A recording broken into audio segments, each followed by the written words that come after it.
I gotta shave. I gotta get you on my de-blemisher program. I'm not kidding. Are you yassified right now?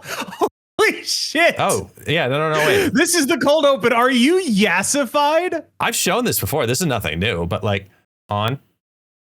Okay. Off.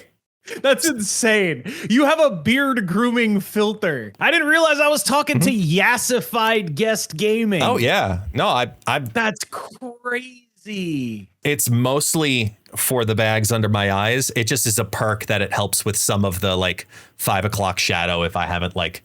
I'm getting extension mogged. I'm actually just an AI avatar. I'm not really here. Yes. Like at some point you're going to be an AI copy of yourself. I have an AI filter of myself. This is Chibi Guest. I appreciate that you supersized the chain. Yes. Like, okay. Oh, well, now, I may be a cartoon, but I'm fucking balling. All right. Damn right, motherfucker.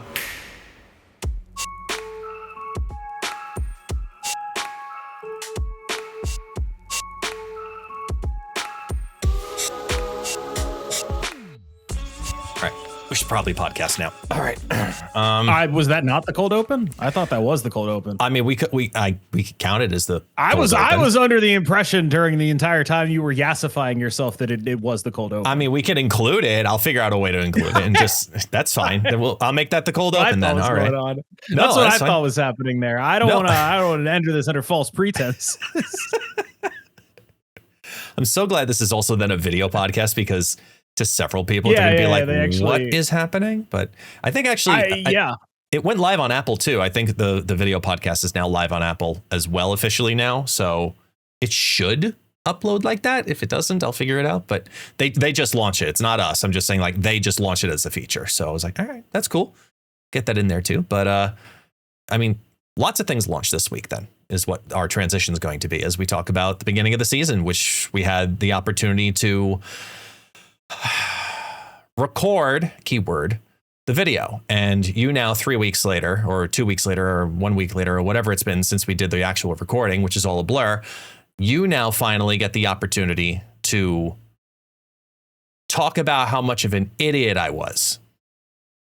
Oh my God, I forgot about this. Yeah. Thank you so much for reminding me. So For those unfamiliar, Guest and I did the intro video for this season. We covered Sabah Nur, Apocalypse Celestials Chosen. We covered Juggernaut, Horsemen of War. We covered Esca a little bit.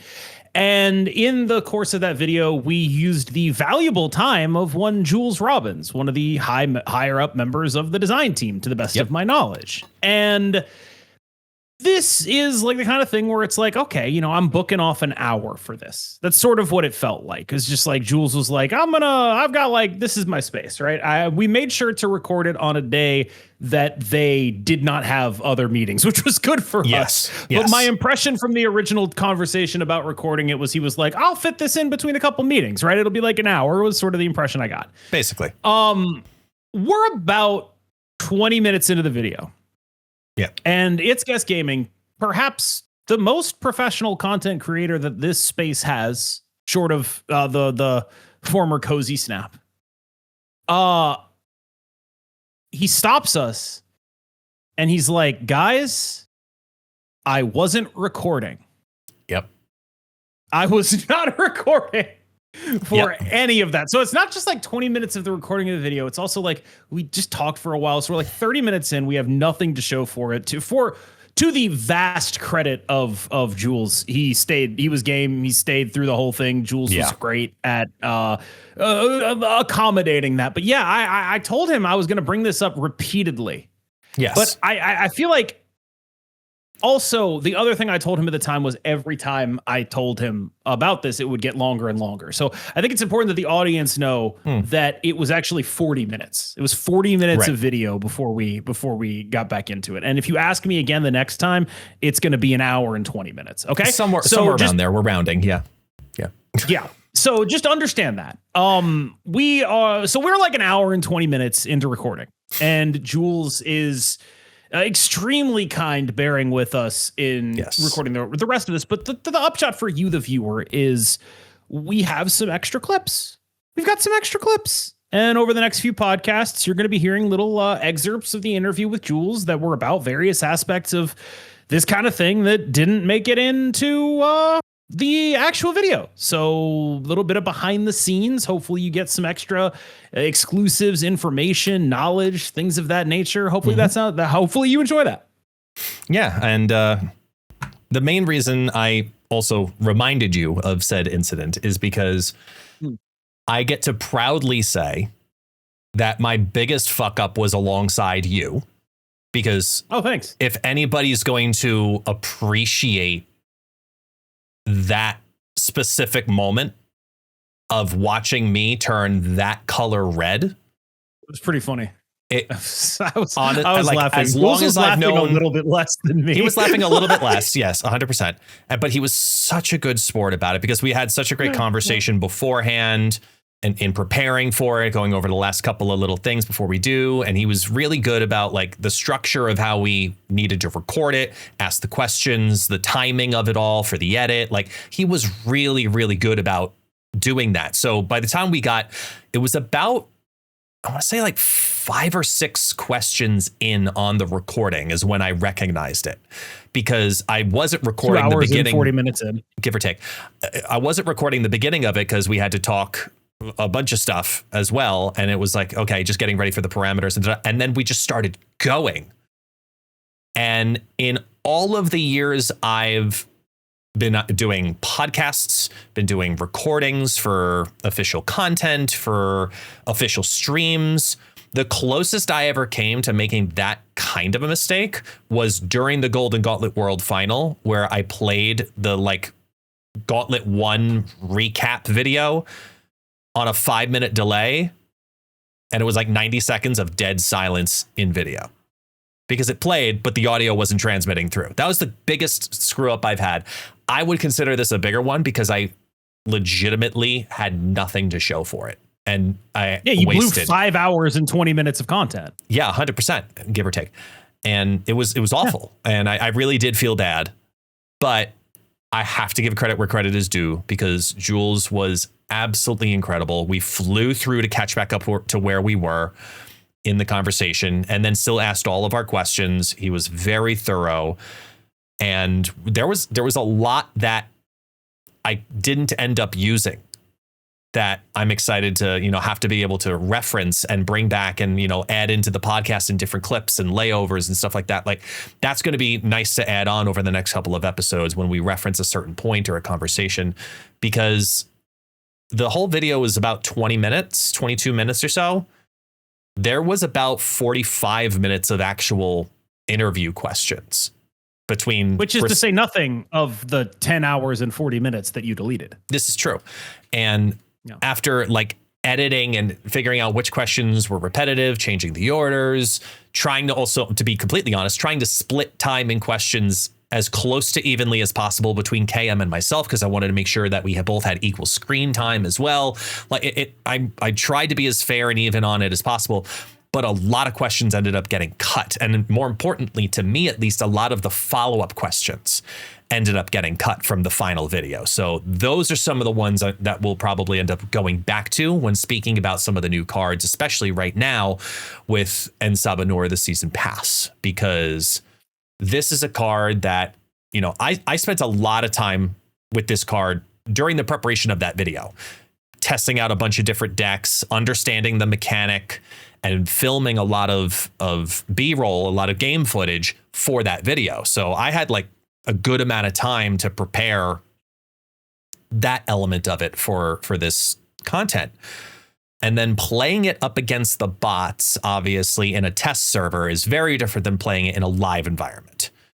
And playing it in the live environment, I realized how niche this card actually is. Like you get some great clippable moments with this card. It's a very cool mechanic, and we'll go into detail with it. But like, I didn't realize until I was in the live environment with the rest of the community exactly how niche this card was. Well, a genius, knew the entire time, of course. 100%. By the way, can I just say, you were like, talk about the embarrassing mistake I made, basically. And the one that came to mind, fully 100% honestly, was actually the 3 consecutive times you thought Megas could do on reveals? I was that's just stupidity. That's not a biggest mistake. The difference is it was way funnier, but I'm not alone in that one. There's like half of the audience who makes that same mistake while still trying to play the effing card at the same time. That's a whole nother ball game. I'm not alone in that one. I was all alone on my dead island with this one. All alone. It's true. Yeah. So, I mean, I deleting 21 hours and, 20 minutes of footage is tough. It's definitely tough. I totally understand. I also I really hope I did the math right on all of those. I'm pretty sure I did.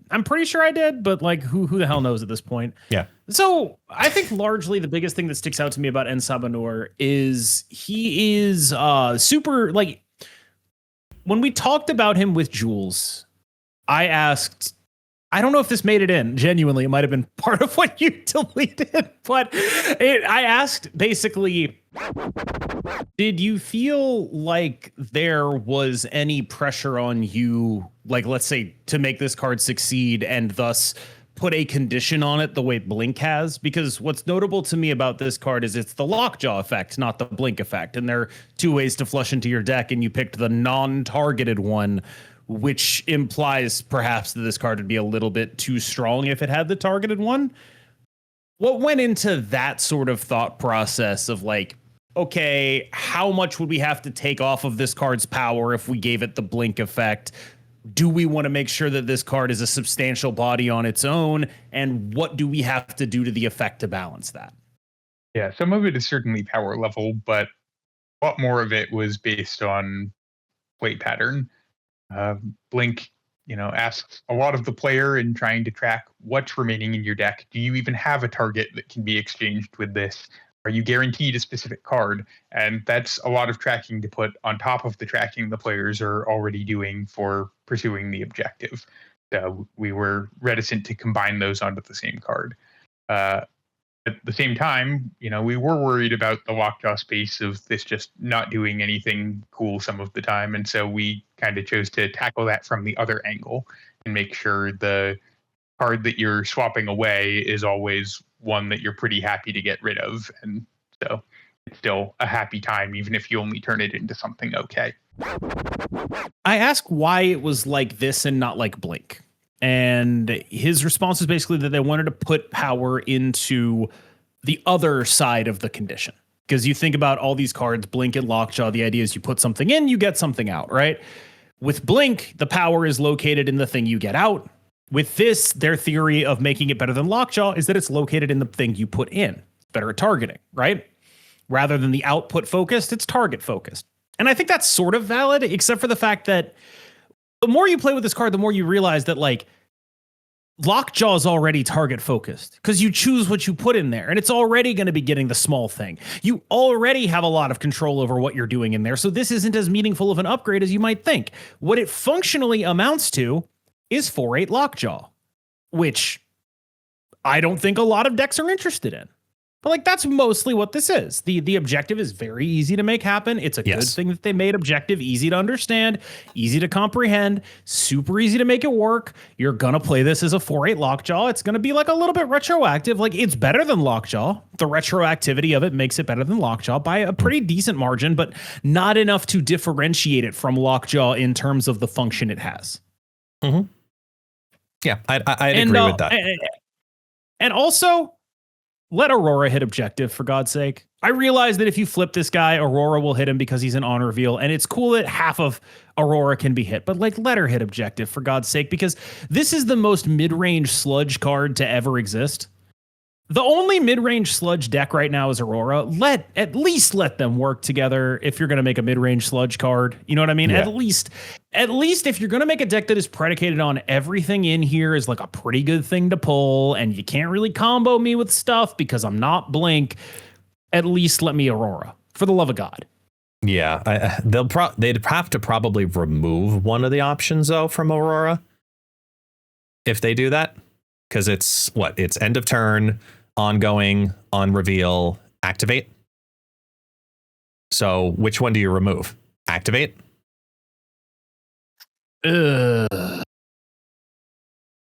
What if they just said, what if they just shorthanded it? Be like cards with a different ability or whatever, you know? Oh, then you're going down a whole awful path if that's the case. Yeah, but they're then. already going down that path with Kang, so who cares? Not Kang, Egyptian Kang.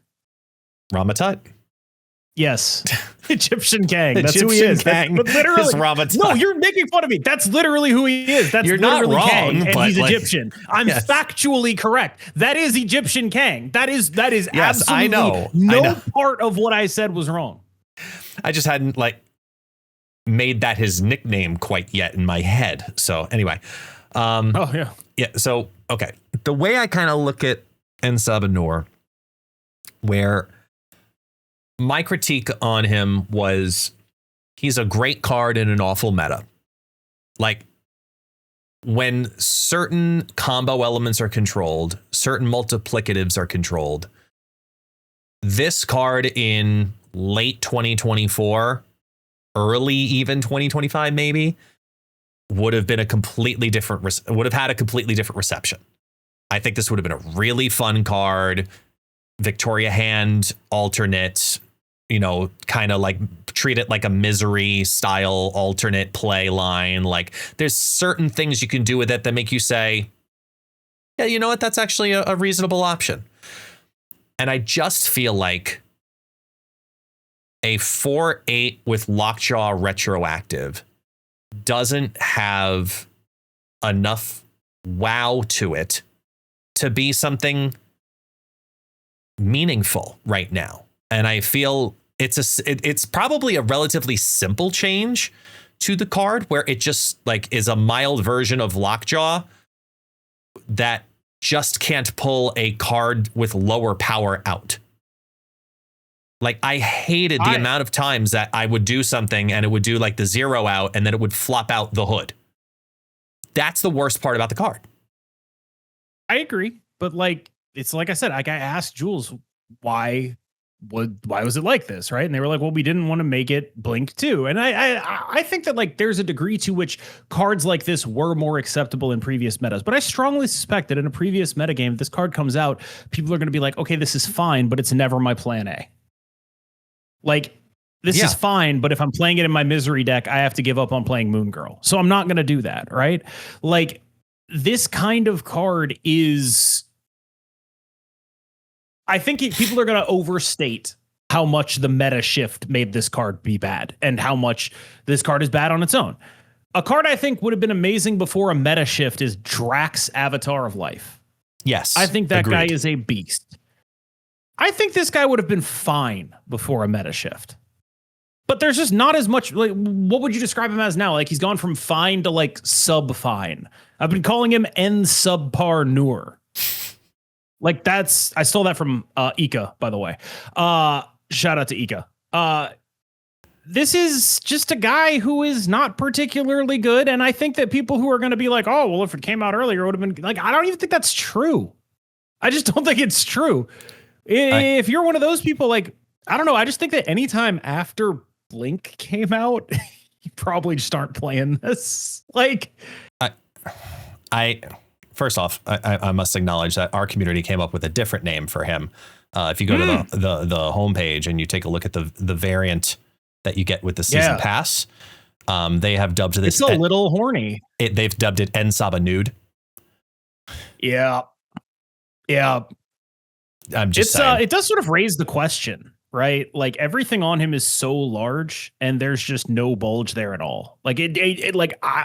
It just sort of raises a question to me. They're bird caging it right now. I think with Sabah Nur, they're putting him in the cuck chair. I would really like to see a world where Sabah Nur is a fun and regularly B tier card. But I can't help but look at it and not go, because of comparative analysis from the last couple of seasons and the metas that are in existence right now, which are multiplicative and combo metas. That's what I'm saying. I'm saying even in a meta that isn't like that, this guy isn't that good. even in a meta that isn't like that, this guy is like, well, I didn't draw my, I'm playing the Sentry in the Hood, but I didn't draw my Annihilus, so I might play him. Like a Lady Deathstrike kind of card, right? Oh, I might do this. Oh, I didn't draw my Misery, so I might play in Sabah Nur for my Hood. Right. Like, and it's actually, you just gave me an idea. I'm pretty sure he would have sucked. I think he would have sucked then too, is largely what I'm getting at. No, I see what you're saying. You just got me randomly thinking about like this being an alternate play for something like the Lindley Victoria hand deck, where if you don't get the cards to drop on the right places the second time you get a second Lindley, it's something else to use to get rid of that Sword of Fushi. This dude's, I don't want to shuffle away my Sword of Fushi, bro. No. But it won't choose it if it's already getting the buff. That's what I'm saying. If it doesn't get the buff, right? But like a lot of how that deck plays out is Sorry. You do like copies, right? Like a lot of how that deck plays out is like you frigate and then you leave the Fushi on there and you play the second one there. In that spot, right. But if I'm talking about that second one, if it doesn't land in the same spot as the first one, it's just a dead card in the front lane and it does nothing. I feel like that's a lot. If this guy cost 3, I'd have the conversation. Yeah, I would agree with that. I would definitely agree with that. I think that there's a world where Sabah Nur actually becomes a 3 cost. A 3 cost that turns into, genuinely, if he were a 3/5. Yeah, like if he was a 3/5, this is a completely different conversation, completely different card, and way more entertaining. You know what's weird is I don't actually think it's all that different. I think we're just like, yeah, he's pretty good in Aurora. No, I think it definitely is different because the investment to reward output has to match, and 4 cost in particular is often a place that you either look to cheat or helps you to cheat in some capacity. This is a card that the cheat does not have the same kind of upside as something like you build towards a 4 cost deck, like you build into a Wiccan deck. Got it. You're building a Wiccan line and you're doing that because you're getting the benefit on the final 2 turns. Yeah, no, I understand that. I just think that like if this guy were a 3 cost, we'd mostly be evaluating him as a 3/8. Like that would be most of what you're doing with this guy. Yes. Like it would mostly just be like, oh, it's a 3/8. We just had Drax. We're not very excited about Drax. You think 3 cost version of this is better than Drax? I don't.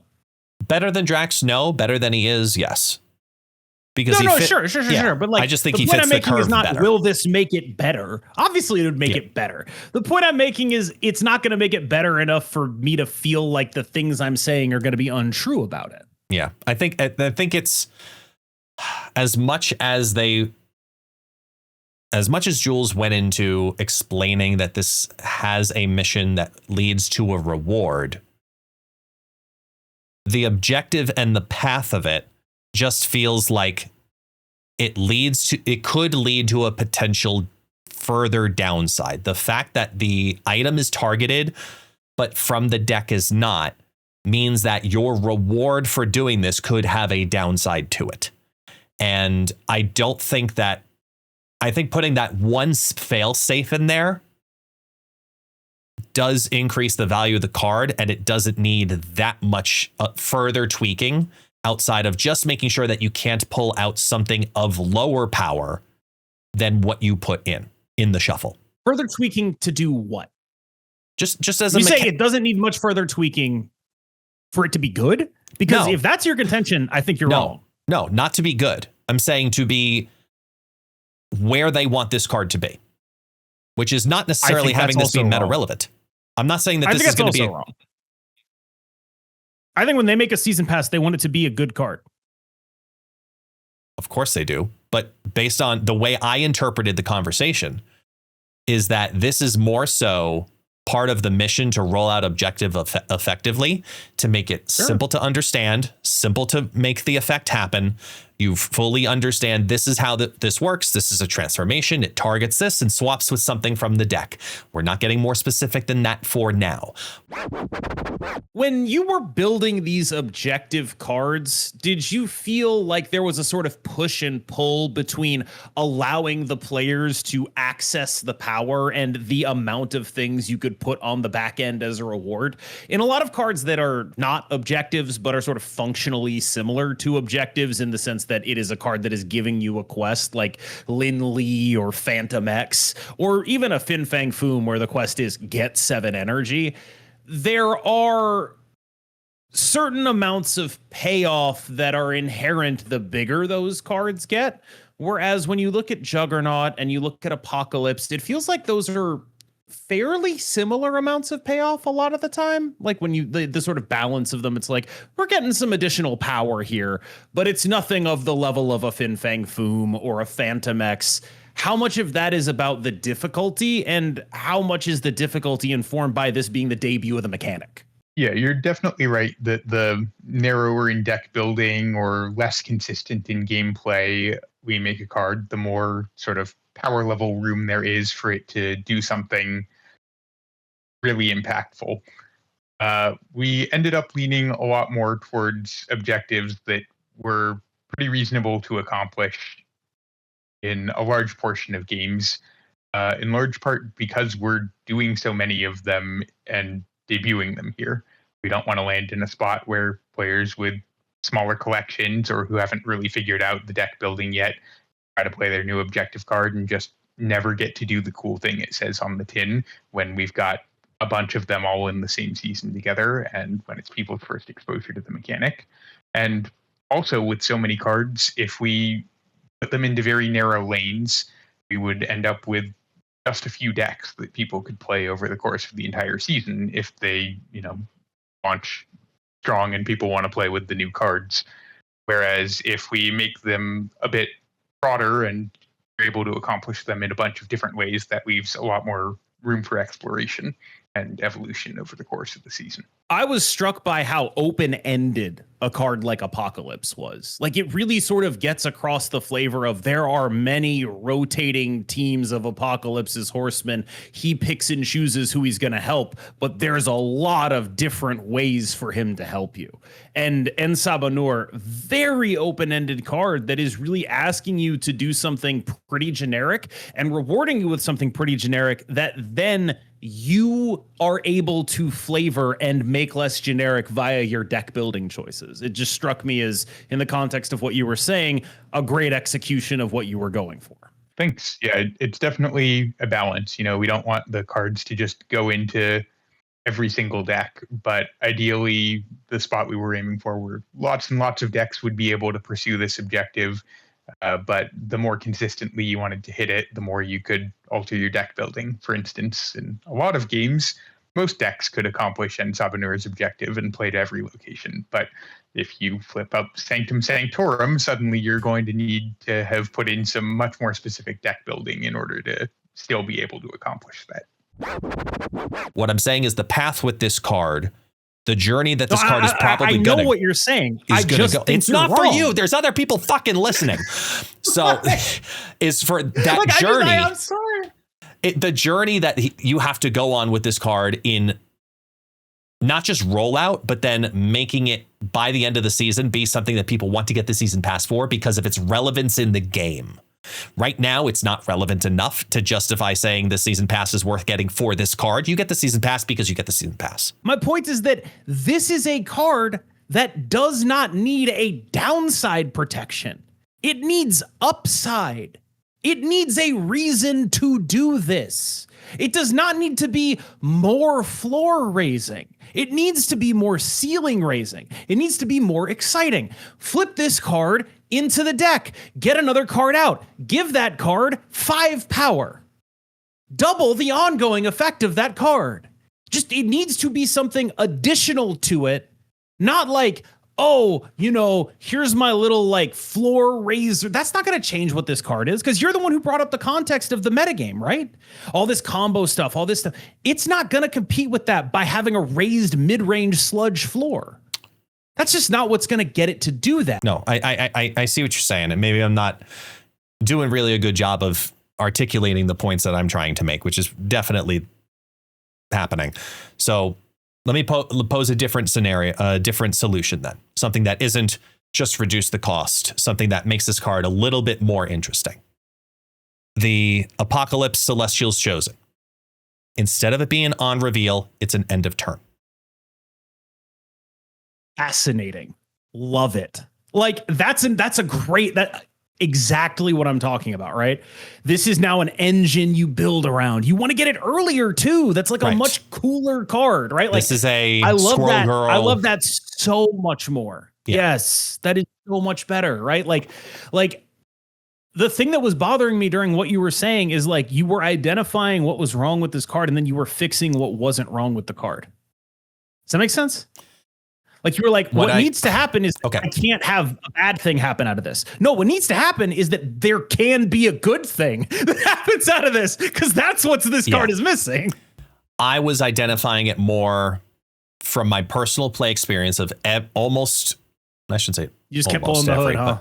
I pulled the hood, pulled the hood out of okay. So insider thing. When I was recording the B-roll for the video, one of the clips that I use is there's like a center bar sinister. No, what's the one that makes the 4 copies of the same card again? Not bar sinister. Not Sinister London. Wait, no. Are you sure it's not Bar Sinister? No, it is. No, sorry. I always confuse Bar Sinister and Sinister London. You're right. No, it is Bar Sinister, where there's the Sabah Nur with all the Bar Sinisters and they appear. And it starts doing the effect. Halfway through it, I cut the playback because the other card that it does the flip effect for downgraded to a hood. No, I'm not saying that that's not a pain point with the card. Yes, that's what I was identifying from that both playing it on ladder and in the testing. That was a pain point I regularly enough saw to make me say I'm hesitant to play this regularly, because if I don't get the hood down, it's a consistent threat. The big pain point, like you're talking about a thing that is real, but to me, they would be much better served making me feel like there was a good reason to even risk that. Does that make sense? Yeah. Like that's sort of what I was trying to get at here. It's like, I know that sucks. Right now, that sucks for no reason. Yeah. Like that sucks for no good payoff. And they should make it suck for a good payoff, right? Like that's the larger problem this guy has, I think. I played 46 games with Sabah Nur, trying to specifically get Sabah Nur to flip the hood into Infinite. It never happened. You're really clip farming, huh? That's crazy. I look, I know how to film B-roll. Why do you think there's so many clips of that stuff turning into Dr. Doom? Because it's all I could get. Like I tried, man. Like I've really tried, because as much as the card is a frustration point for me as a player, the mechanic of how the objective piece of it, like what we actually talked about with Jules, the idea of objective going on, as you said, a quest. It is literally what you're doing and you're building towards that. And these first 2 cards really do lean into that idea of, okay, this is relatively simple. You can do this early. You can do this late. You can play these early. You can play these late, and you'll still get the same effect to essentially happen.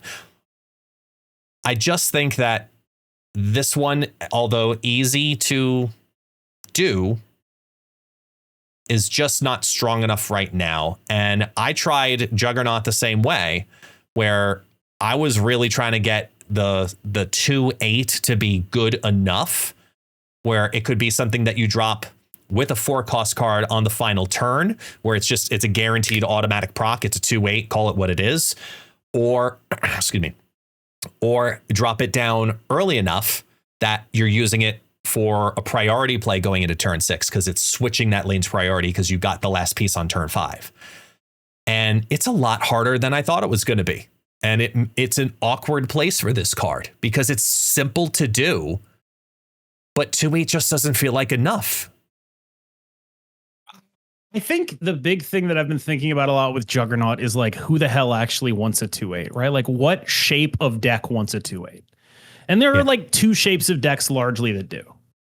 Deck shape number 1 is I am a deck that's like distributing points, a lot of points on the final turn of the game. I'm not very combo-y. I'm like a Sarah Tech, right? That deck wants a 2/8, right? Mm-hmm. Deck number 2 that wants a 2/8 is like a super giant type deck. I want a 2/8 so that I can take priority and blow your shit up, right? That's why I want a 2/8. I don't think Sarah Tech exists, so that's kind of out. And I don't think you can play this in Supergiant because of how the card Supergiant works.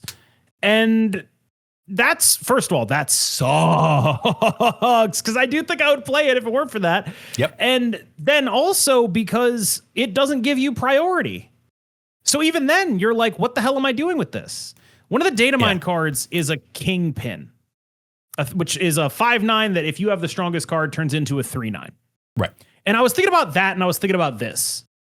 And I'm more optimistic for the Kingpin because at least that guy's going to give me priority. At least when I go Lizard Kingpin and then play Supergiant, I know what I've got, and that's priority. And like that, not doing that is actually like a really big hit to this card. Like not being a meaningful 2/8 on the board early. The whole point of being a threat like this with a capped output is that you are going to be bigger earlier than the scalers, even if they eventually get taller than you. You're more guaranteed. Yeah. And he is not.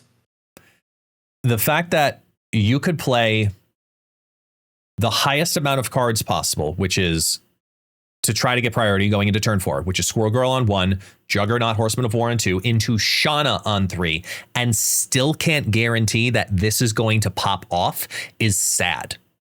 It is not a priority. I mean, you should go to jail for even considering. I know. I'm just saying. I'm not saying that's a deck in any way. I'm just saying that the fact that if you're really, really trying, you're still not getting there. We've got to be conscientious with our platform, man. We can't have people out here thinking it's okay to do that. Do Squirrel Girl Shauna. We can't even mention that. It's please that's Crag tier. Don't do that. Please don't do that unless if you also have Killmonger and Morgan Le Fay. Like death or something. Yeah, and death, right. If you're doing that deck, sure, we'll talk. But then still, you don't need Juggernaut, Horseman of War. Like, dear God, no. Like he's not. Like he's like really a meta victim. When you talk about what you felt with like Apocalypse, right? Mm-hmm. Apocalypse is a card where it's like, okay, in 2024 this comes out, I think it's still kind of mid. Juggernaut's a card where it's like 2024 this comes out, I think he's actually probably pretty okay. You know what I mean? Like, there's definitely I would agree with that. Like that's actually pretty. This guy's the real victim in that framework, I think, where it's like, I think that Apocalypse doesn't have enough telling you to do the thing that he is asking you to do. And more to the point, doesn't really meaningfully reward you for building around him. Like we elided this, but it is important, right? Mm-hmm. When you build around Apocalypse, that means you include some level of things that are good to flush away. And you talked about this with the Hood, right? But his own deck building pushes against itself. And so it ends up not being worth doing what he's asking you to do. Right. And my instinct is that the way to fix that is not to make the output more guaranteed, but to make the output more compelling, right? Like you talked about, like do this right? Like do something cool, right? I stole that idea from Big Baby, by the way, who was like, what they should do is just be like, the card you flip off Apocalypse has a doubled effect. And I was like, what does that mean for a thing that isn't an ongoing? And he did not answer me. Right. So I mean, but like that kind of thing. There's one of the things that I thought of, but post the prior conversation, I would not do. I feel like there's a world where the cost and power of Juggernaut and Sabah Nur should have been just straight up swapped. This Juggernaut being a 4/5 that gets the +6 on it to turn to a 4/11, and then Sabah Nur be a 2/2 that flips into a 2/6. Like there's a world where I look at it and go, that's like an option, but not the right one. Because Juggernaut, I don't hate like the concept of a 2-cost Sabah Nur, honestly. I think that is kind of cool. I think that this is a card that suffers from trying to be powerful in a cost category that it doesn't want to be powerful in. Like this would be, to me, I think that's a really astute point. I think that I think that is a really good point. Why are you so shocked at that? I saw the way you looked at that. I was like, wow, Guest said something smart. That was impressive, man. Like I guess I'm rubbing off on him, motherfucker. Wow, that is not what I thought at all. Under any circumstances, I would never rub off on you. I don't operate that way. It is not okay to do that over the internet. No, I just think that's actually just a really good point. You made a really good point, and I was like, wow, that's a really good point. Now you're getting on my ass. I was like, wow, that's a really good point. Oh, wow, that's really smart. He's a card that wants to be like a 3/5. Yeah, he wants to be big. This is Juggernaut. Let him be big. You can't let him be big if he costs 2. That's a really good point. I didn't think of it. And so when you said it, I was like, wow, that's a really good point. No, but I've worked with you so long that I see that reaction and I know the little person in my head goes, that's what? Just how I react. That's how I react when someone tells me something that I hadn't thought about that way. I love when I get a new framework to think about shit. Yeah. That's one of those things where it's like, oh shit, I didn't think about this. That's cool. I will say the flip side of this is I think the world's most unplayable card is 4/5+6 Juggernaut. That guy sucks ass. But it would have been synergetic to the other Juggernaut. That's why I was saying it. But because they both would be fun 4. It's like, okay. Make him a 4/5+10 or whatever. You know what I mean? Do something big with the guy. But he needs some love.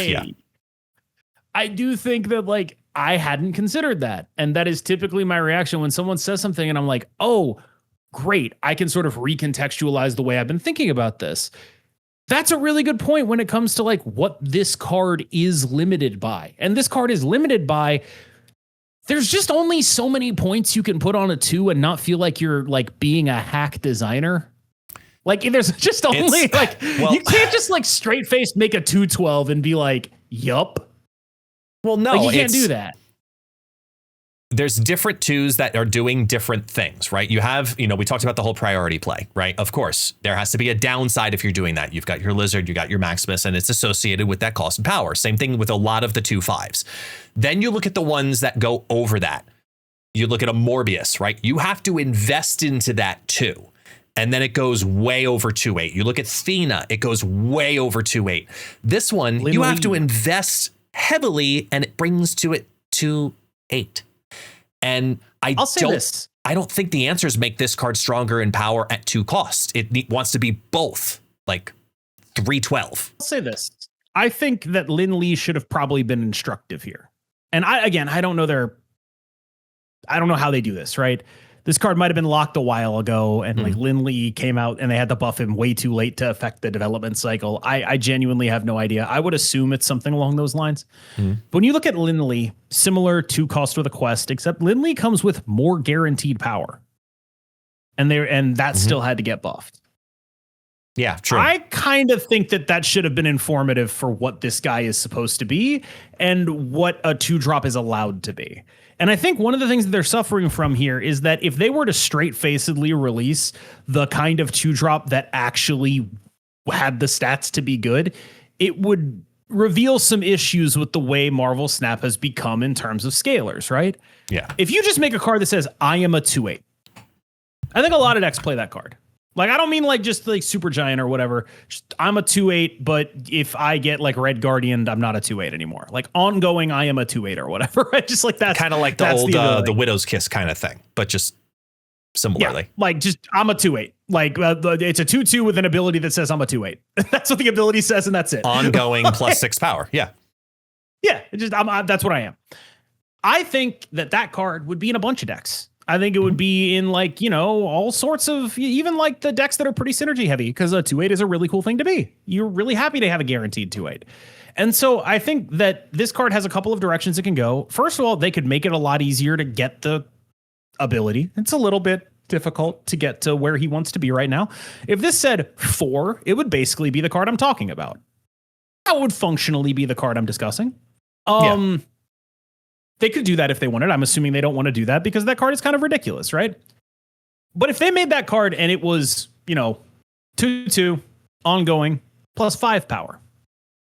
And for the purposes of this exercise, you can't do Moonstone or whatever with it. Just 2/2. I know that's where my brain goes. Fake ongoing, faux ongoing, fawn-going. I don't know. That plus 5 power at 2/7. Yeah. I don't know. We still into that? I think we are. but mostly by comparison to the other things. And then when you get to 2/6, it's like, okay, well, you made Lizard. like this is kind of what I'm getting at, where it's like the actual power of a playable 2-drop in this metagame is like, what would you say the average power of a Craven is? Because I know for damn sure it's bigger than this. What's the average power of a Sam Wilson? It's definitely bigger than this, right? Well, like even if the Sam only says 7, even if the Sam says 7 on it, there's something to the idea that the quests for cards like Sam and Craven involve you having to play them earlier, and this guy's a little bit more forgiving on the back end. Yeah. But fundamentally, what this guy suffers from is a 2/8 isn't going to win a game on its own. Yeah. And so you being able to play it on the back end just doesn't matter. It's not going to win a game. What? You played a 2/8 on the back end? Who cares? I don't care. I played Sholau Maverick. Shut up. Yeah.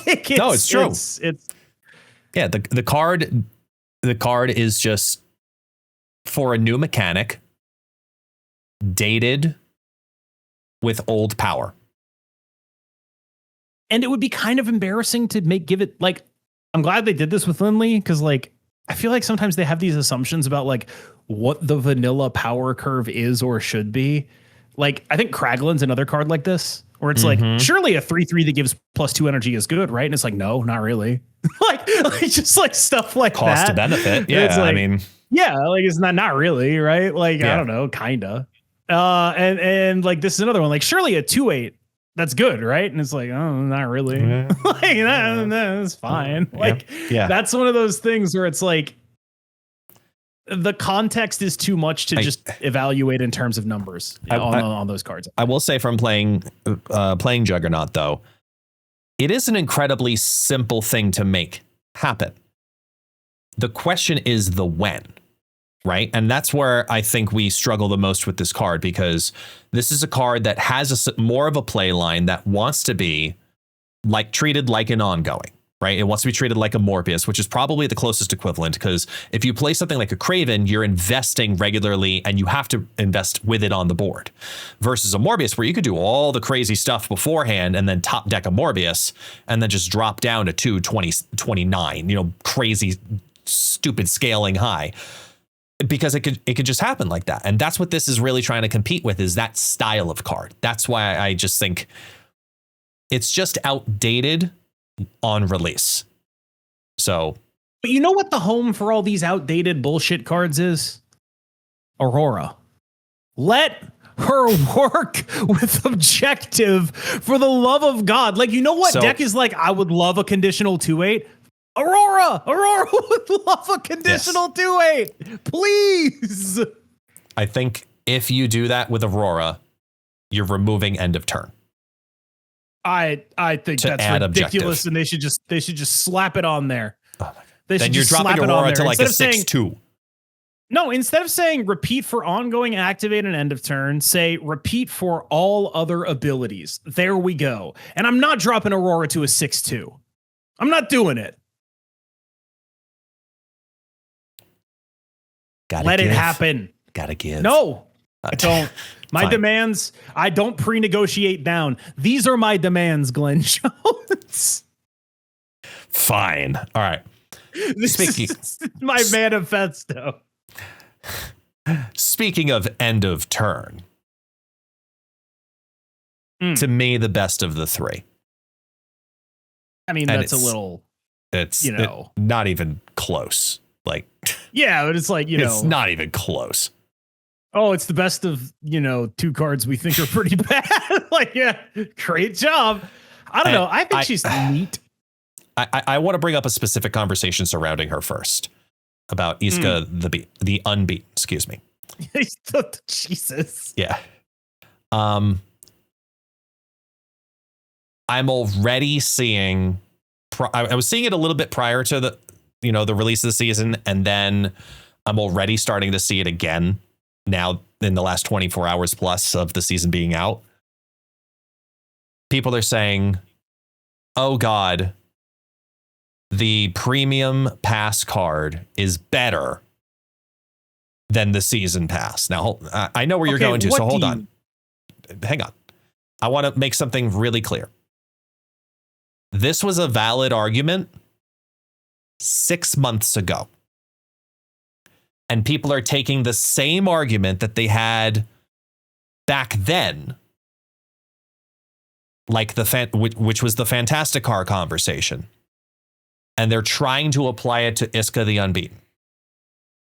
What has changed that is dramatically important for context that people literally are choosing to ignore is that this card is not paywall locked.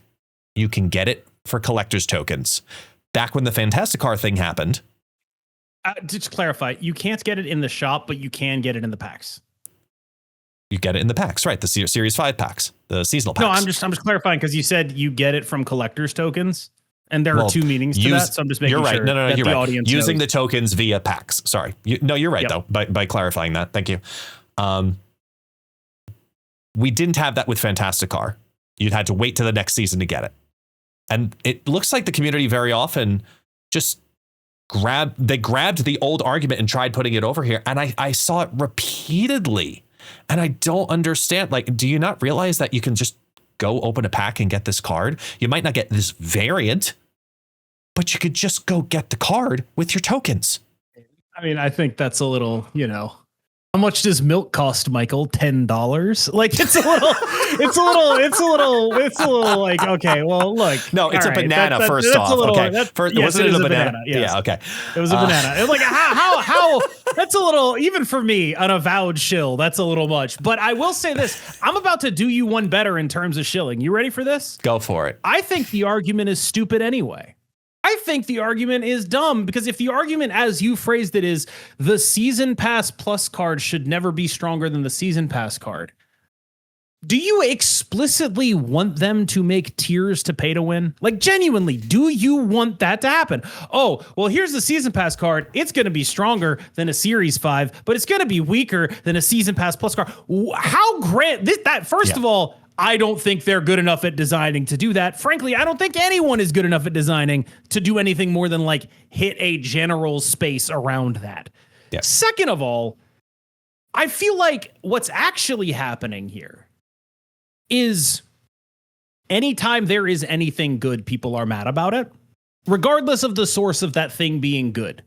Because the fundamental thing that is going on is that they were comfortably playing a deck, presumably, that they enjoyed, and now that might be threatened.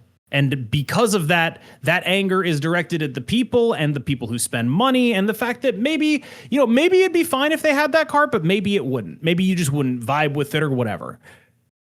Fundamentally, I have never seen a card come out and be really good and have everyone be happy with how it was handled. It just hasn't happened. The only cards people are happy with are cards that kinda suck. And in the comments, a bunch of people are going to list a bunch of cards, and they're all going to kinda suck. They're all going to kinda suck. They're never going to be a card that defined a metagame. Yeah. Everything gets complained about.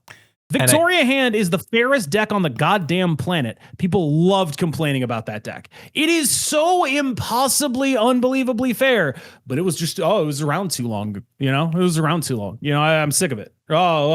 Like, that is normal. It is baked in card games.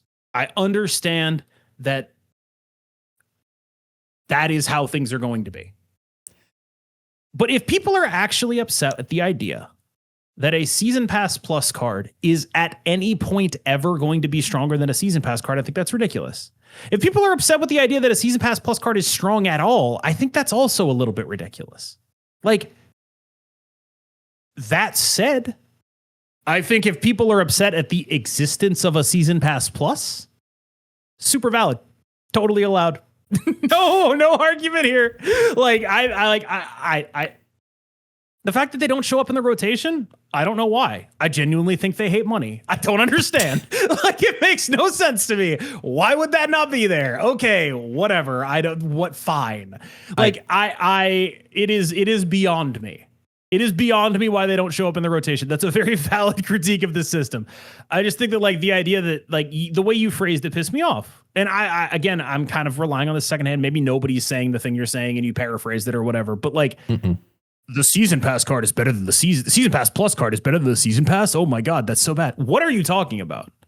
That's ridiculous. It's the fear of watching Marvel Snap evolve into pay to win. What do you mean evolve? Like,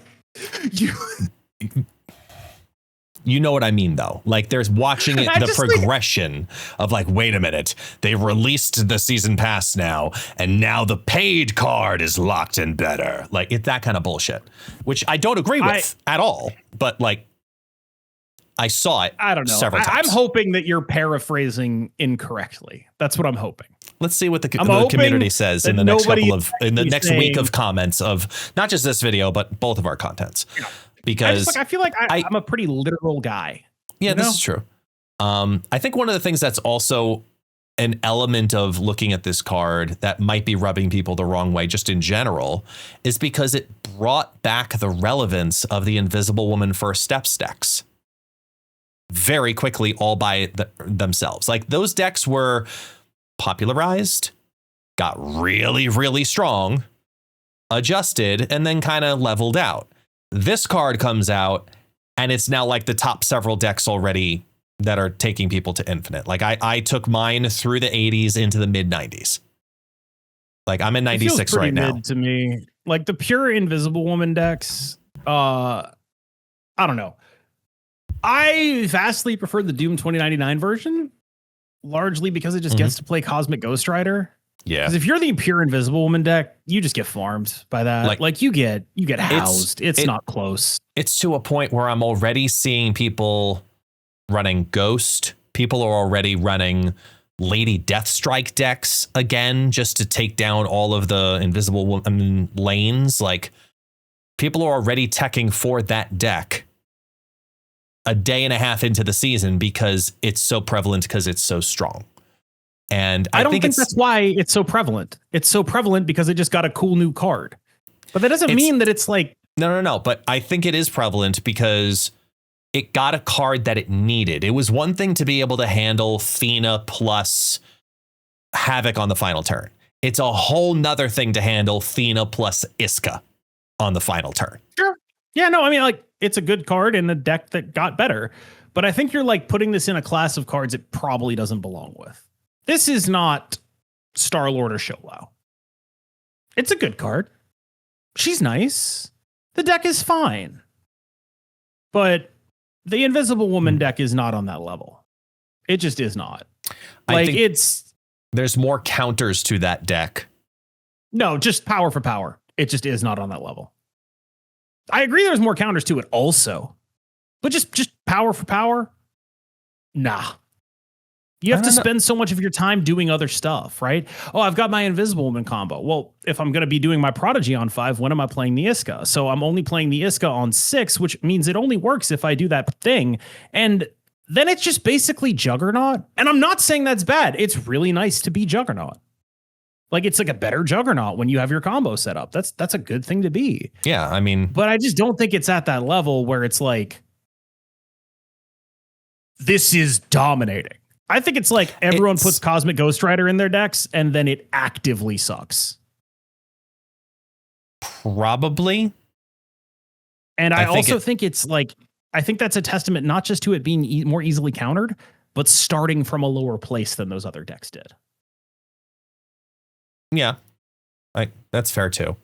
I think it's hard to look at a card, a play line that is very easy to build, knowing that all you got to do is spend 1 through 5 building one lane to do one specific thing, and then drop down Thena Esca, and Thena's going to be 30 power, no joke, and Iska's going to win the other lane. Yeah. That is like, it's cool. Yeah, it's cool. It's easy. And you got to be able to start teching for it right away, because unlike Sholau and Star-Lord, this is something that is way more counterable. Like, Star-Lord, I agree. You had to really either know inside and out to just run Cosmo and be able to play and make that work, or you were going out of your way to do like Jean Grey Cosmo stuff to be able to counter that one. Sholau, we still don't really have a true answer for, but we have, I should say, a much better way to counter this deck. But if you don't counter this deck, it is a very difficult deck to outscale if you're not already setting it up on turn 3. I mean, like it's a combo deck, right? Yeah, it's a combo deck. Right? Like people are talking about this like, oh, it's a mid-range deck with a combo finish. It's really not. If you don't draw like specifically Invisible Woman first steps, the deck just doesn't work. Right? Like you are doing nothing. Oh, yeah. Like it is. I know. It is like it's not literally Mr. Negative. It's not Mr. Negative though. Like it's like and unlike Mr. Negative, it's very on board and not from hand.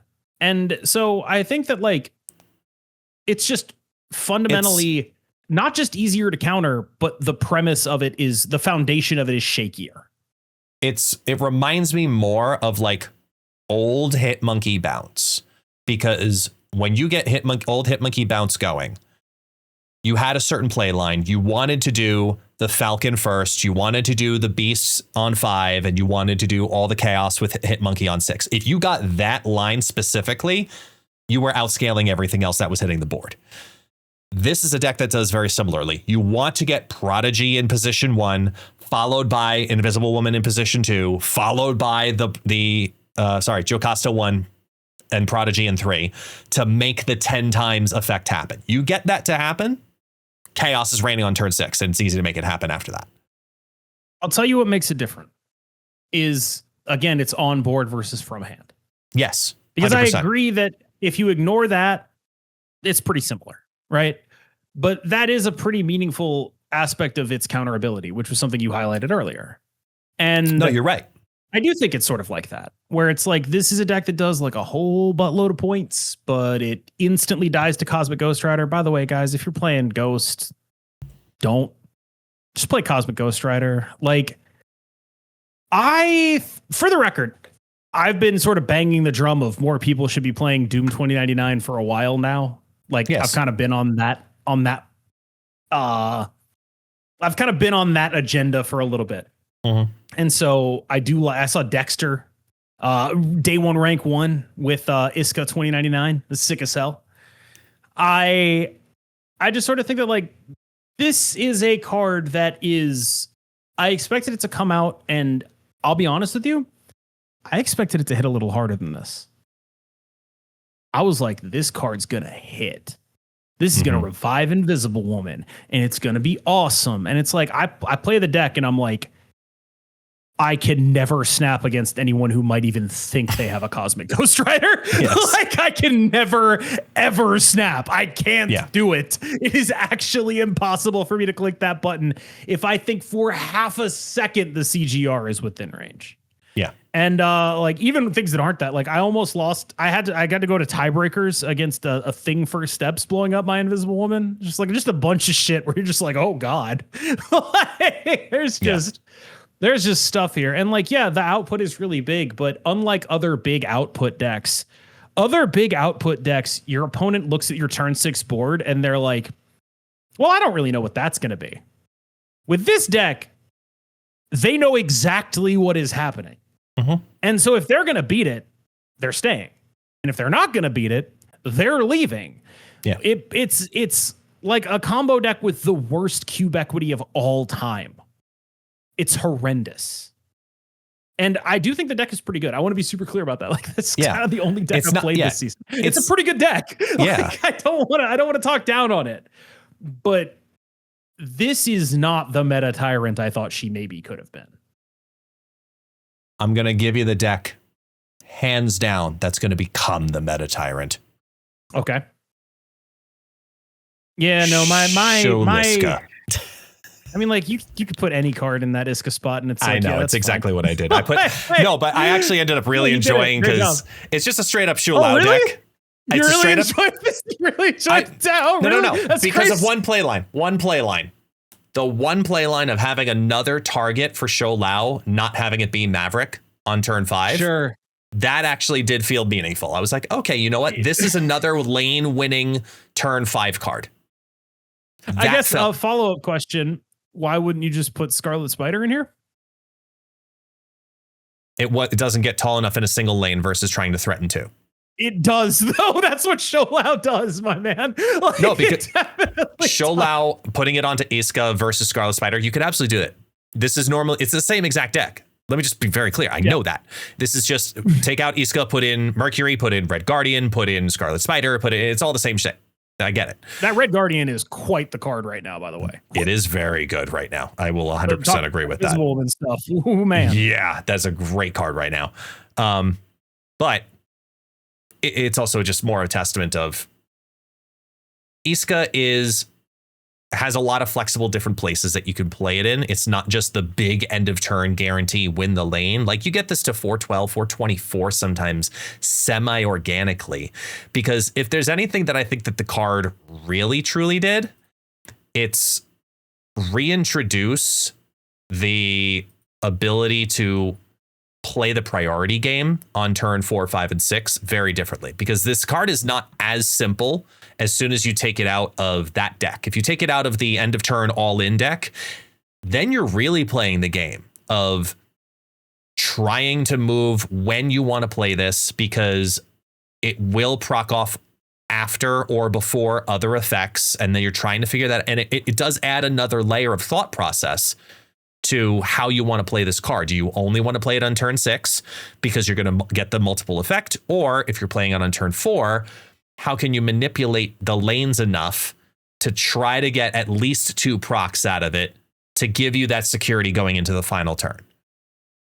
It's a cool little game to play. I think that the deck itself, the output is good enough that it could be a meta deck. The counter ability of it is high enough that I think it probably won't be a very good meta deck. But I also just think that, like, just generally speaking, what she adds to the deck is largely ceiling. And what she subtracts is sometimes interaction. Cosmo, Juggernaut, those were the cards in the spots that she's in right now. And, you know, some of the time she's going to be better than a Juggernaut. I can see that. But I'm not sure it's enough of the time you actually feel all that great about it, except she does her Juggernaut with a bunch of numbers and real Juggernaut's not like that. It's a little bit interesting to me that the comp is so clear. Like, here's a deck where it's like, yeah, I get it here. I was trying some stuff. I was varying off stuff. This isn't like the best list out there, but it's just like, this is one that I was trying because I wanted Juggernaut Horseman of War to do its thing. I wanted to play Esca in this deck. Jack Flag was a little bit of cope, so it kind of worked, but like, there's tweaking the deck can do, but it was just selling the same idea of Esca, Doom 2099 decks. This does work. It really does. I think it's fine here. I'll tell you when it's best is when you Iron Lad into it. Like, yes, that's nice with it. I've seen some stuff with that. I was doing another one that was doing the same thing. Was it Take Two? Yeah, this was the second version. I got no objections to this really. It's just like, this is a cool little thing. But largely I'm a little too scared of Cosmic Ghost Rider in the normal deck. Like, part of why I like her in the Doom 2099 decks is because there's just another plan that can cover for her. Like, oh, okay, you got rid of my Esca. All right, I don't really care, right? Like, I got other things that do points. I can Cosmic Ghost Rider your Invisible Woman deck, right? Like, that's the positioning I actually like for these decks, is like, if you're going to combo over the top of me, no, you're not. And I have full control over whether or not that's going to happen here, whether that be through Mercury Cannonball or Cosmic Ghost Rider. Don't care which. It'll hit whatever I want to in your lane, and it'll go the hell away.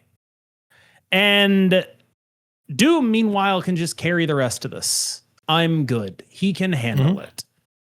And that's sort of why I like the positioning of the 2099 decks comparatively, if we were to talk about it. It's largely just that they get to have control over the matchup against the combo-y versions. When I was playing the IW deck, it felt a lot like, is there a world where I can pop some of these on 5 just so I don't get completely shit on? If I put myself in the situation of waiting till 6, where it's like a very real consideration, I think. So I do like these decks. I think Doom 2099 is a great deck for people to play, especially if you aren't like particularly paying attention or anything like that. I love a flowchart deck. Doom 2099 makes me feel really good.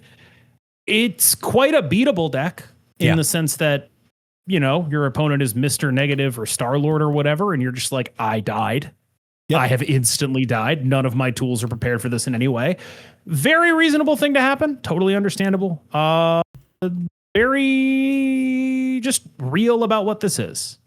And it speaks to a very interesting point that I think all three of these cards that released and the archetypes that have gone with them are bringing up subconsciously with the community, which is the idea of versus a Star-Lord and Shou Lao meta, which is very, I am winning these two lanes, god damn it. Versus these are wanting you to play a little bit wider. They want you competing for 3 lanes more equally. And those are two completely different metagames that are currently coexisting at the same time.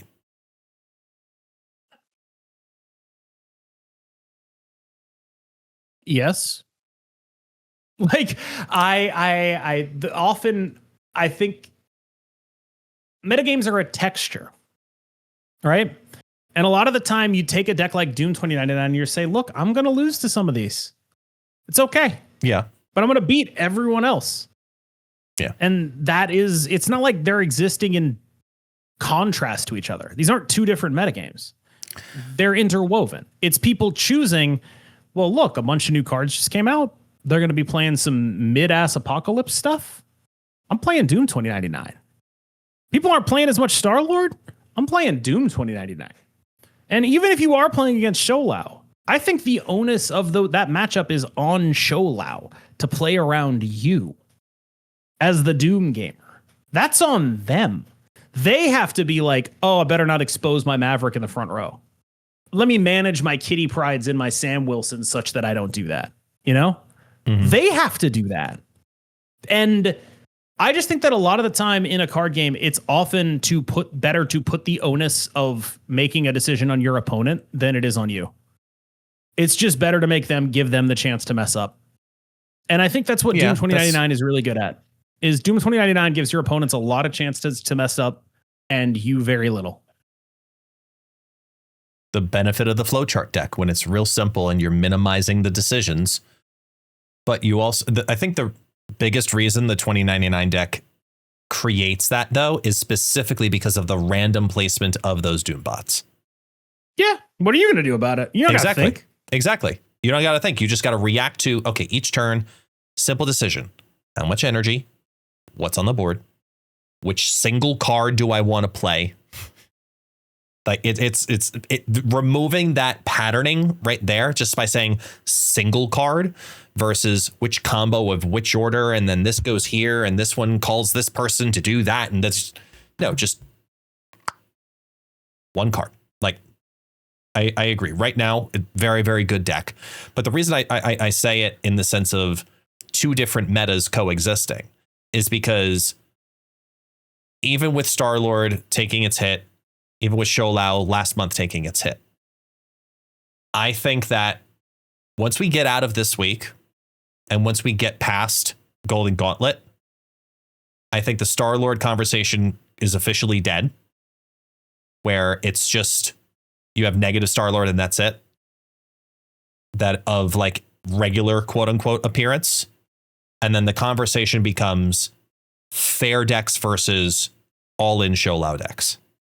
I really do think that ends up becoming the conversation because the result of Golden Gauntlet is going to shape the metagame because the winning deck will also be accessible in a pack the week later. So I don't know that I would expect it to be all in Shou Lao decks. I mean, Shou Lao decks. Shou Lao deck. I'm not talking like the Scarlet Spider one in particular, but I'm talking like the Hydra Stomper Shou Lao deck is probably the best overall deck in the game right now. Overall. Give or take. Yeah. You could bring it to any game mode. You could bring it anywhere on ladder. And if you know how to actually pilot the deck and you make the right decisions, it is an incredibly difficult deck to beat. It is probably because it's decision based, not just straight up. Do you have the math based? Good ass deck. Yeah, it's a great deck. It's probably my favorite one right now. But it's not that simple. And a lot of people haven't invested into learning that deck yet. And I think it's just a matter of time before that happens, because that's where I go back to that prior conversation, where I feel like the cards that are being released are trying to push towards a wider game plan, a mid-range, those two at the same time seem like they're trying to want to come forward. The mid-range cohesion of crap decks, plus I'm fighting for 3 lanes fairly decks, rather than the all-in for 2 lanes only decks. And the only one that feels like that's really, truly still around is Shou Lao. Am I off base on that one? Yeah, I think first of all, I don't think that Shou Lao is an all-in for 2 lanes only deck. It just can play like that. Like with Shou Lao Maverick, it makes it easy to think of it like that, but it's never really like abandoning that third location. It's just making informed choices about which lanes to target. And because of the nature of the cards it has, it really only targets 2, right? But I think that like if you look at like mid-range pile of crap decks targeting all 3 lanes, Aurora. Right. Every Aurora deck is this. They're right. still around. They're still doing stuff. Phantom X. I think even a deck that has the capability to target all 3 lanes might not be best served by doing so. Like, for example, a Shou Lao deck could put the Shou Lao in 1 lane, put the Maverick buff on a card in another lane, and then have the Maverick be in that 3rd lane. Very often you won't see them do this. And this is because they have chosen to target the 2 lanes. Because they have agency over where their points are going. And that's actually the thing that makes the deck hard to play.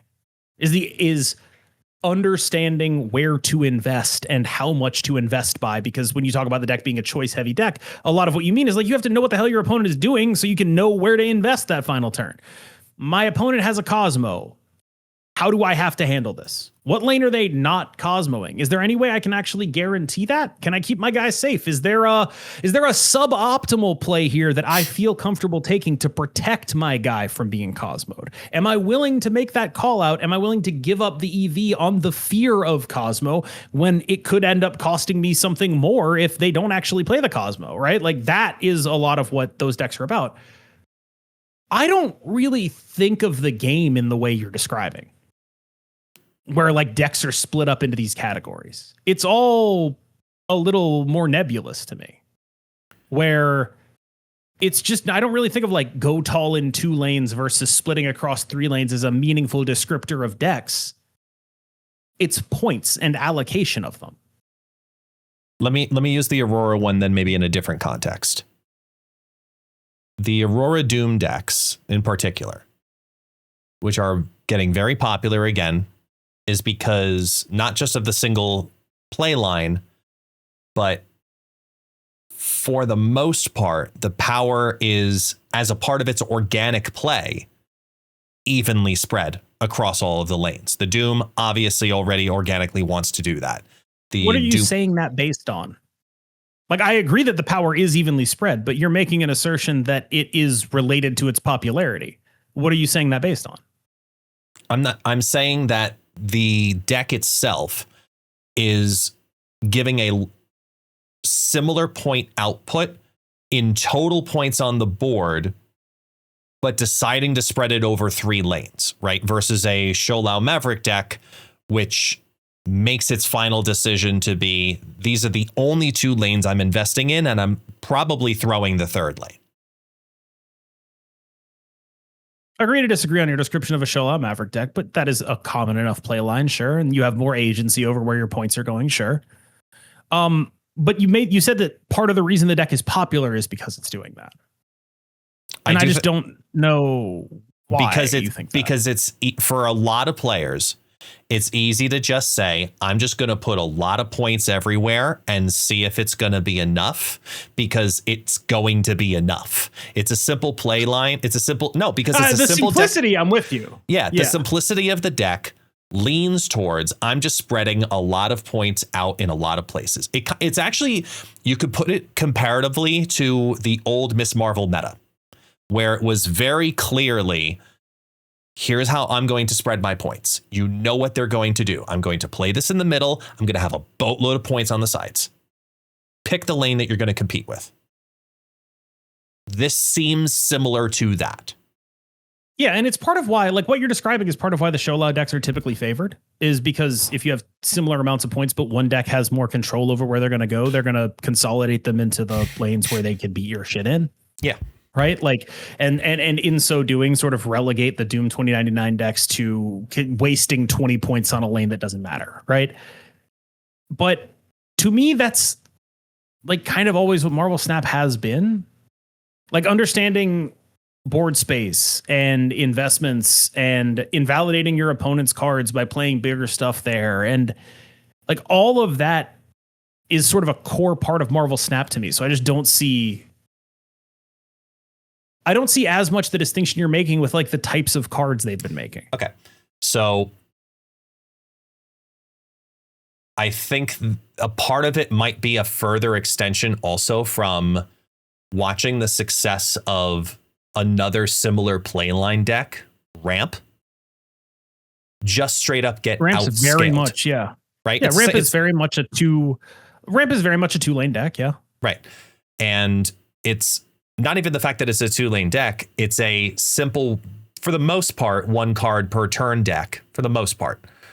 And the difference is, because it was a 2-lane deck, it was still getting outscaled. So people said, well, you know what? I'll just compete for 3 lanes against more opponents. So the Doom, like if I had to choose right now which deck to play into the meta, the Galactus Ramp or a standard Doom 2099 deck right now, I'm taking the Doom 2099 deck right now. Right. I would argue that that's not due to the point distribution, though. The Doom 2099 deck just has more points. Like it's not just oh, it contests 3 lanes. It just has more points. Do you think that's not true? Because I think it is true. I see what you're saying, but I think I'm not articulating the last part of this. Well, okay. Take exactly what you said though. It has more points. Yes. Let's say it can put 30 in each lane. Right? About right, yeah. Okay. The Ramp deck can do 35 in 2 lanes. That's where we differ. I think the Ramp deck does like 38 in 1 lane, but like 25 in the other lane. And that's the difference. Yeah. But like that's actually the difference. But it still gets us to the same point though. It still gets us to the same point. I'm now losing, but that break point really matters. I'm now losing to a Sholau. I'm now losing to the Doom 2099 deck, right? Mm-hmm. Like I'm now losing to that. If you asked what happened with Ramp, the biggest thing I could tell you is that Star-Lord ate its lunch and Doom 2099 arose as a way to beat the people who were hard teching for Star-Lord. Yes. A lot of people who were like, I'm just going to play Supergiant. I'm doing, Daredevil, Cosmo, all of that. 100% of that loses to Doom 2099. Yes. And that's why he showed back up. And now he's here again because they released Apocalypse. A bunch of people are going to play that card. They released Juggernaut. A bunch of people are going to play that card. Mm-hmm. Those cards go in pretty mediocre mid-range decks. And then they released Esca, and Doom 2099 gets to play Cosmic Ghost Rider. Like, I feel like you're looking at these from a macro point of view, where I'm looking at them from a micro point of view. I think that Doom 2099's popularity right now it's good. It beats the other cards that were just released. You get to run Esca and feel like you actually did something to meaningfully contribute to how the deck feels. And you get to Cosmic Ghost Rider the other Esca decks. That's why the deck is good right now. Like I don't really see it as like a attacking 3 lanes versus attacking 2 lanes thing. I don't see the dividing line there. Because you're attacking your exact description attacks the most popular deck in particular, which is where our mindsets are different. You're looking at what are the people I'm going to play against going to be playing the most. So I need to prepare for that with this deck. What techs against that specifically? Do you think that's not what people are going to be playing against you? Based on what people are going to do in the beginning of the season, they're going to try to do all like for someone who spends a lot longer down in the lower ranks, before hitting infinite, people will spend a lot longer playing the new cards in a variety of different things and trying a variety of different decks. And then when the dust settles, then they'll have to make a decision of how to make this work. They then say, okay, how is it being teched against? They look at the decks that you play, those who are already into infinite. Right. I'm just saying, like you said that you said that I was focusing on my metagame and the people I'm playing against. What I'm saying is this is true for you too. Doom 2099 is good for the same reasons. The percentage of times you're going to face the Esca stack, what we'll call the Esca stack, the Invisible Woman decks, right? The Esca stack deck is going to be higher than me. Sure. That's why you forgot the other part of what I said, which was it also beats the Apocalypse stuff and the Juggernaut stuff, and then you launched right into everyone in my ranks is playing Apocalypse and Juggernaut stuff. And it's like, yes, that's true for you too. The specific percentages are going to be different, but the overarching directions, the currents are the same. The things you're taking advantage of are the same. Maybe I'm taking a little more advantage of Invisible Woman people, and you're taking a little more advantage of the mediocre Apocalypse decks, but the principle's the same. Right. And the things that I said as components of this are still going to be true for you. Yeah. Like, it's still those things in whatever admixture you want. Those are just statements. And it's like, if you disagree with any of the statements, that's fine. And in a week, you'll be able to look at me and you'll say, well, people aren't playing Apocalypse anymore, so maybe the deck got a little bit worse. And that's like a totally valid thing. That's just like meta shift, right? That's normal. Exactly. Right now, I don't care where you are on the ladder. That's what people are playing. Like, we can talk about like the dynamics of it. Like, no, that's what people are playing. And for me, I'm probably seeing a lot less of either of those things because everyone I play is still playing Sholau. But like, that's like, believe me, this is not just like, oh, this only works in my meta, bro. No, like Doom 2099 basically everywhere is well positioned thanks to these currents. I think, and maybe those currents will change. I fully expect them to as people adjust to that. But right now, it gets a lot out of being able to beat up Esca decks. It gets a lot out of beating up Apocalypse decks. It gets a lot out of beating up Juggernaut decks. And it gets a lot out of being easy. Yeah. All of those things matter. It's like you were talking about with your red deck. Yes, it's exactly that. It's like if red deck was well positioned. Just here's some dumbass stuff. Go do it. In a week, Doom 2099 will probably be less able to beat up on bad decks because less people will be playing them. I think that the Doom 2099 deck is like, from the time that we record this, probably 3 or 4 days away from having a true optimal list of 12 cards. It is really, really close, where people are still experimenting with, do I want to do the Merc Ball combo? Do I want to play Jack Flag for points? Do I want to play Sandman? Do I want to play, like there's still people that are teching to try to figure out what the meta is. And then there's going to be a version that kind of settles for like a week. That's just really straight up. This is the only version you probably should play if you want to be the most well-encompassed deck. I mean, we're right in the very beginning of a metagame, and it's an incredibly strong deck to spread wide.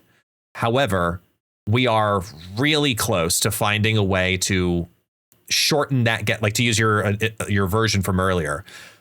There's a way to get this deck to be the best of what Ramp tried to do by being a 38 and 25 deck, by having this deck have some option to be that plus what it's already doing.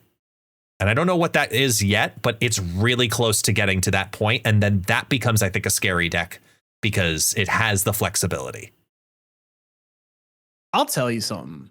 Uh-oh. The card I'm the least certain about in Doom 2099 decks is Esca the Unbeaten. And that, honestly, is shared. I think there is a very real chance this is just like, flavor of the week. I'm making the deck worse to put the new card in. Yeah. Like, I think it's very possible.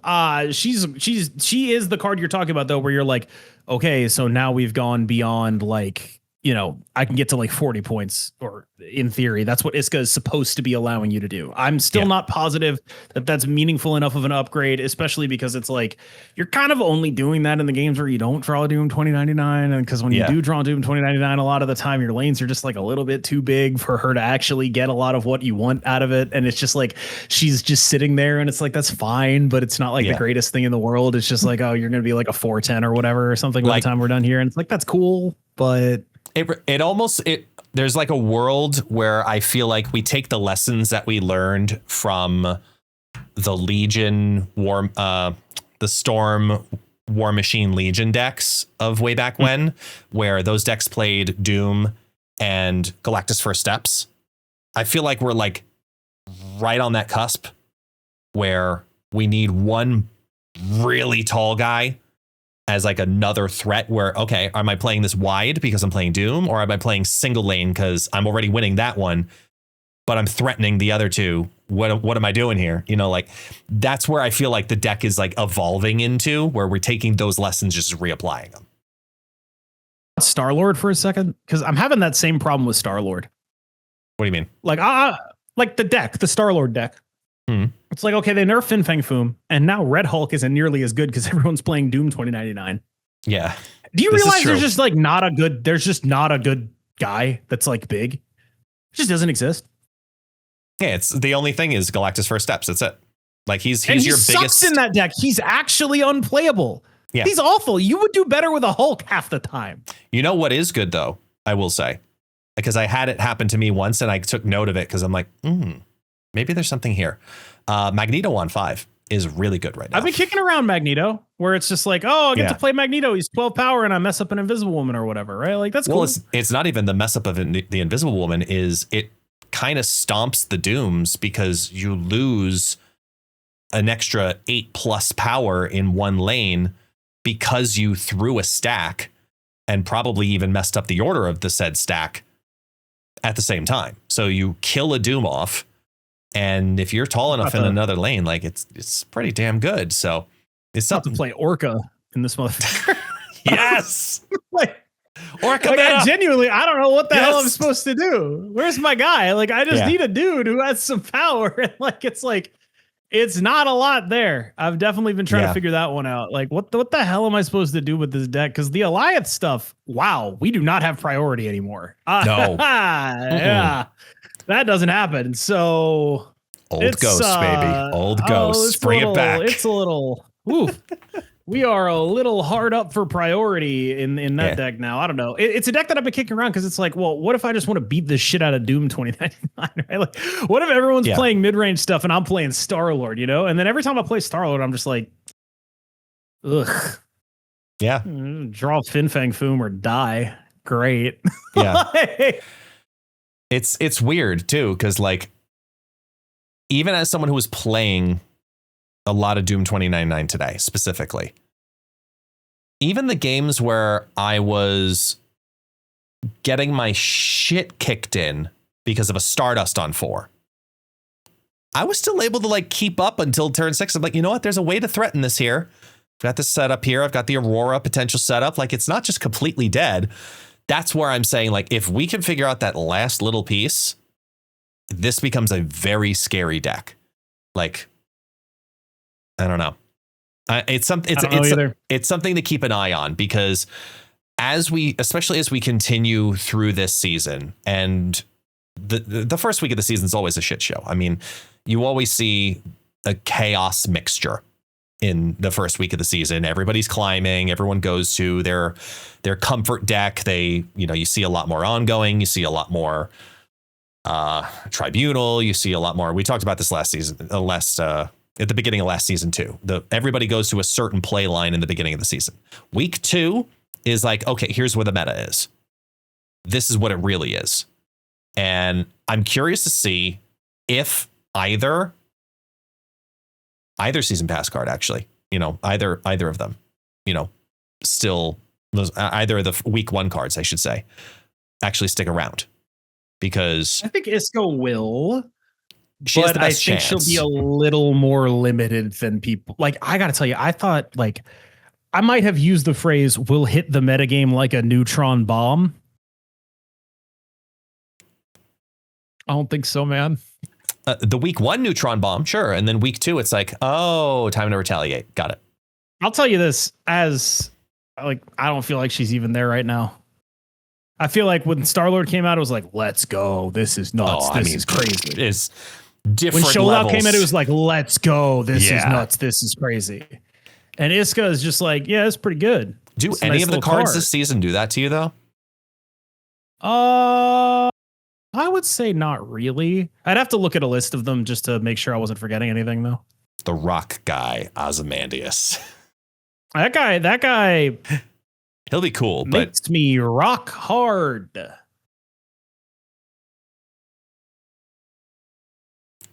I'm debating about ending the podcast right now. That was what I was setting up for. I was like, that should be like the end of the podcast right there. Yeah, that works for me. Yeah. Click the button.